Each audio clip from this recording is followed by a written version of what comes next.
कहानी का शीर्षक एक अधूरी चिट्ठी। गांव की चुप्पी। उत्तराखंड की वादियों में बसा एक छोटा सा गांव था सुंगांव।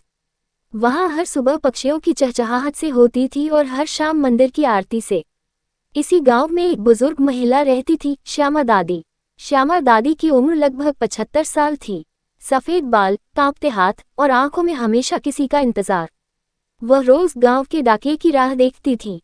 लोग कहते थे, दादी अब पागल हो गई हैं। किसका इंतजार करती हैं, उन्हें खुद भी नहीं पता। लेकिन दादी को सब पता था। वह अपने बेटे की चिट्ठी का इंतजार कर रही थी, पिछले 30 सालों से। वो आखिरी सुबह। श्यामा दादी का बेटा आदित्य बहुत होशियार था, पढ़ाई में अव्वल और दिल से नेक। जब वह 22 साल का हुआ तो सेना में भर्ती हो गया। गांव में सभी ने ढोल नगाड़ों से उसे विदा किया। आदित्य ने जाने से पहले अपनी मां को गले लगाया और कहा, मां, वादा है, हर महीने चिट्ठी भेजूंगा और एक दिन तुझे अपने हाथों से शहर की रोशनी दिखाने ले जाऊंगा। लेकिन कुछ ही महीनों बाद एक दिन गांव में सेना की जीप आई और एक अफसर ने कहा, आदित्य लापता है, कोई खबर नहीं मिली। मां का दिल टूट गया, लेकिन उसने विश्वास नहीं छोड़ा। मेरा बेटा जरूर लौटेगा, वह कहती थी। अधूरी चिट्ठी। समय बीतता गया, गांव बदल गया, लोग बदल गए, पर दादी नहीं बदली। वह हर सुबह घर के बाहर बैठती और हर डाकिये से एक ही सवाल पूछती, बेटा, आदित्य की कोई चिट्ठी आई क्या? डाकिये भी अब बूढ़े हो गए थे, लेकिन कोई चिट्ठी नहीं आई। एक दिन गांव में नया पोस्टमास्टर आया, राजन, जो शहर से ट्रांसफर होकर आया था। उसने गांव के डाकघर की पुरानी अलमारियां साफ करनी शुरू की। अचानक उसे एक धूल से ढकी चिट्ठी मिली, मां के नाम।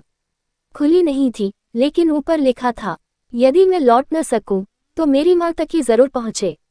राजन चौंक गया। उसने चिट्ठी तुरंत श्यामा दादी तक पहुंचाई। आखिरी मिलन। श्यामा दादी कांपते हाथों से चिट्ठी को देखती रही। आंखें भर आईं। वह धीरे धीरे पढ़ने लगी।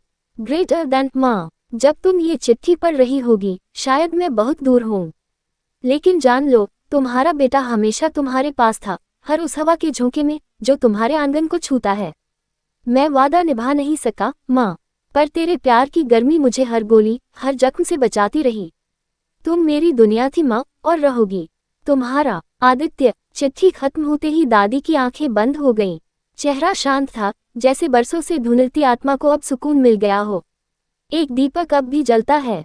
उस शाम गांव के मंदिर में पहली बार आरती के बाद आदित्य और उसकी मां के नाम एक दीपक जलाया गया। डाकघर के बाहर आज भी वो चिट्ठी एक फ्रेम में लगी है, एक मां के विश्वास की चिट्ठी के नाम से। और राजन, उसने अपनी बेटी का नाम रखा श्यामा। सीख।